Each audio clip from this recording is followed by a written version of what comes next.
দেখুন, খবর তারকেশ্বরে আমি যে ওদের যে খবরটা বুলটির আমি দেখলাম, দেখে আমি খুবই দুঃখিত হলাম যে জানতামই না এরকম একটা প্রতিভাবান মেয়ে আজকে বুলটি রায়ের মতন আজকে পড়ে পড়ে মার খাচ্ছে এবং তাকে সেভাবে কোনো সরকারি সহযোগিতা পায়নি।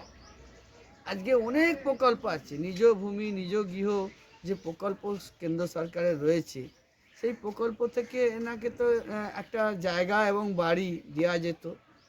এবং সবথেকে বড় ব্যাপার, আমরা অতীতে দেখেছি যে এরকম প্রতিভাবান শিল্পীদেরকে সল্টলেকের মতন জায়গায় বা বড় বড় জায়গায় তাদেরকে ঘর দেওয়া হতো, জায়গা দেওয়া হতো।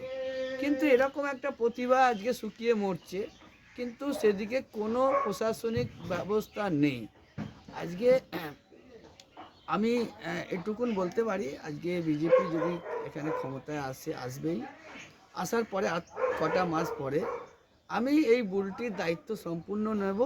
এবং শুধু বুলটি নয়, এই তারকেশ্বর এলাকার যত প্রতিভাবান খেলোয়াড় আছে তাদেরকে নিয়ে একটা চর্চা কেন্দ্র এবং তাদেরকে নিয়ে একটা কোচিং সেন্টার খোলা এবং তাদের যে অভাব অভিযোগ সমস্ত বিষয় নিয়ে আমি একটা চিন্তাভাবনা করেছি এবং তাদের নিয়ে একটা হাব একটা খোলা হবে এবং সেইখানেতে আমরা এই রকম প্রতিভাবান শিল্পীদেরকে বা খেলোয়াড়দেরকে আমরা তাদেরকে একটা জায়গায় তোলার চেষ্টা করব এবং তাদেরকে চাকরি দেয়া বা তাদের নানা রকম তাদের যে অভাব অভিযোগ সেই বিষয়গুলো আমরা দেখব। আমি গণেশ চক্রবর্তী, বিজেপি আরামবাগ সাংগঠনিক জেলার সহসভাপতি।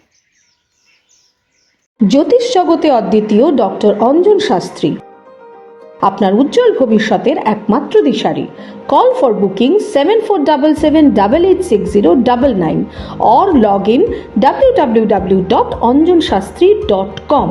ডাউনলোড করুন আমাদের exclusive mobile app astro Anjan.